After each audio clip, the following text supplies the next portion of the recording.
Okay.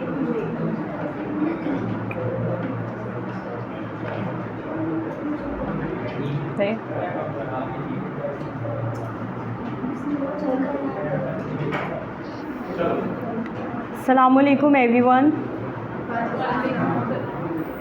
My name is Kainat Hanif. Let me introduce myself briefly. I did my matriculation from AW Grammar High School, Jadawala. I passed my intermediate from Superior Group of Colleges. Now I am doing CMA, and it's my first level, which is operational level. My topic name where I am going to present is pandemic, the business communication in post-pandemic. This is the content series that I am going to discuss. The first one is I am going to discuss what is pandemic.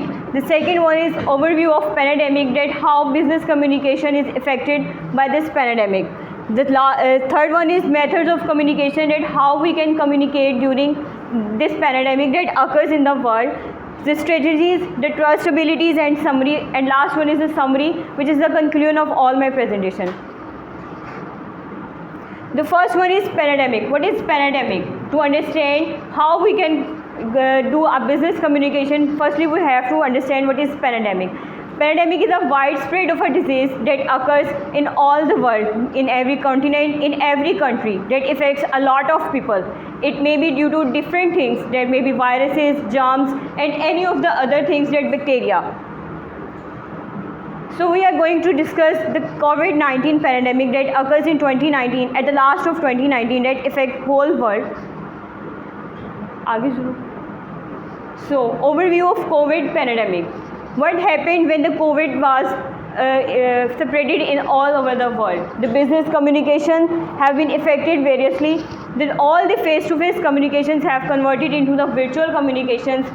Every employee, every manager, and even every boss started to use new tools and techniques to maintain the business continuity. People started using different tools and regulations. And the most important thing is the employee engagement, that how two employees can engage with each other in staying far away from each other and working on multimedia or any tool using this during this pandemic. So the methods of communication that are necessary for everybody to be communicated in this pandemic is digital transformation. The digital transformation consists of Zoom and Team. As we all know that the people are isolated in home, they have to work, but they can't see each other, so they can talk with each other on Zoom, and also can create meetings in Teams. Virtual platforms are also very necessary for online board, so you have to use the keyboard. So the Google Jamboard is necessary for the presentations you have to deliver during the communication. Microsoft Whiteboard is used to communicate with each other vertically to show all the major aspects of the communication. Smart boards are used to communicate with two shareholders, that you have to share them the news, the digits, and all the things that you have to give them. So all AI-powered communication tools, everybody is recognized by AI. So AI plays an important role when there is a pandemic in world. The next is consumer behavior change. Consumer behavior changes as the pandemic occurs. Firstly, we all were isolated. The shopping centers. These are the basic. These are the basic way of business. So the online shopping becomes the main source of business. People started to do online shopping, in which growth in delivery services.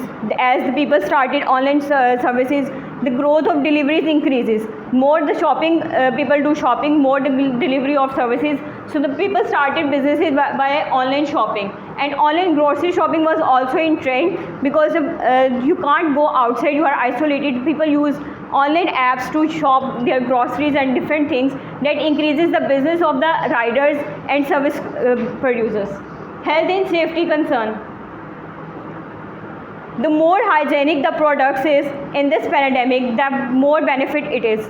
The people will not touch that product by their hands. They are packed over and sealed over. So people are provided the packed and sealed products so that they will be hygienic and greater focus on the things that are necessary. So effective communication strategies, there are few of the strategies that we have to apply when we are using digital communication. That we have to listen empathically and we have to listen actively so that no misunderstanding can be created. So if we forget a single word or a single meaning of any word, so we misunderstand it and the communication will be disrupted. Clear and concise message. A misunderstanding or an incomplete message will create a lot of issues for the rider or for the reader or for the next person who is going to communicate with you, so that the message should be clear and concise. A regular feedback, as we are not talking to each other face to face, so we are on virtual communication, so that's the basic important thing, is to take a feedback from our customers, from our next partners, so we can change our method to discover the news and to appropriate methods so that we can spread the basic news engagingly. The building trust and credibility, authenticity and transparency. Your message should be authenticate. You are using a digital method, that's why you should use a single easy wording so that no confusion should be created. The second is employee advocacy and ambassadorship. Employee advocacy and ambassadorship is that your employees are branding your product to your customers. Means you are creating a true relationship and trust buildingness in your employees, that we are connected with you, whether you are present in front of us or whether you are on our virtual command. Customer centric communication. You have to focus that the